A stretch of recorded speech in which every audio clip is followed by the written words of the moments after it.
നെന്മാറ ഇരട്ട കൊലപാതക കേസ് പ്രതി ചെന്താമരയെ ഭയന്ന വീടിന് പുറത്തുള്ള ശുചിമുറിയിൽ പോലും പോകാറില്ലെന്ന അയൽവാസി പുഷ്പ. പ്രതി തയ്യാറാക്കിയ കൊല്ലാനുള്ളവരുടെ പട്ടികയിൽ താൻ കൂടി ഉണ്ടെന്നും എപ്പോഴും മരണഭയത്തിലാണെന്നും പോത്തുണ്ടി സ്വദേശി പുഷ്പ UTV ന്യൂസിനോട് പറഞ്ഞു. മാരകായുധങ്ങളുമായി പലതവണ ഭീഷണിപ്പെടുത്തിയെന്നും പോലീസിൽ പരാതിപ്പെട്ടിട്ടും നടപടി ഉണ്ടായില്ലെന്നും പുഷ്പ പറയുന്നു.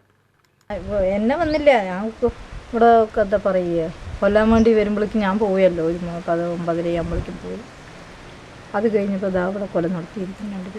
ഇതിന് മുമ്പ് സൈച്ചേച്ചിനെ കൊന്നു. അത് കഴിഞ്ഞിട്ട് അതപ്പം അതിൻ്റെ ഭർത്താവിനെയും അമ്മായിയമ്മനെയും കൊലപ്പെടുത്തിയിരിക്കുന്നു.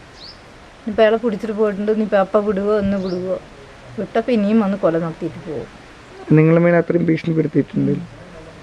കാലത്തെ അയാൾ ഭീഷണിയായിരുന്നു. 5-6 ദിവസത്തിന് മുമ്പേ ഭീഷണിയായിരുന്നു. ഇവിടെ ഞങ്ങൾ പോയി പോലീസിൽ പരാതിപ്പെടുകയും സംസാരിക്കുകയൊക്കെ ചെയ്തു. അയാൾ ജാമ്യത്തിൽ ഇറക്കിയതല്ലേ, ഞങ്ങൾ ഇനി എന്ത് ചെയ്യാൻ പറ്റും, നിങ്ങളെ കയ്യും കൊണ്ടും കാലും കൊണ്ടൊക്കെ കാണിക്കുകയാണെങ്കിൽ വന്നാൽ മതി. അപ്പം അന്ന് ദിവസം അയാൾ കയ്യും കാലും കാണിക്കുകയും ഭീഷണിപ്പെടുത്തുകയൊക്കെ ചെയ്തു. അപ്പോഴേക്ക് ഞാൻ ഇവിടുന്ന് പോയല്ലോ, വേഗം ഇവരുടെ വീട്ടിൽ പണിയൊക്കെ ഒരുക്കി ഞാൻ കുളി കഴിഞ്ഞ് ഞാൻ പോയി. 9:30 വണ്ടിക്ക് ഇവിടെ ഉണ്ട് ഒരു വണ്ടി വരും. അപ്പോൾ ആ വണ്ടിയിൽ പോകാൻ പറഞ്ഞ് ഞാൻ പോയി.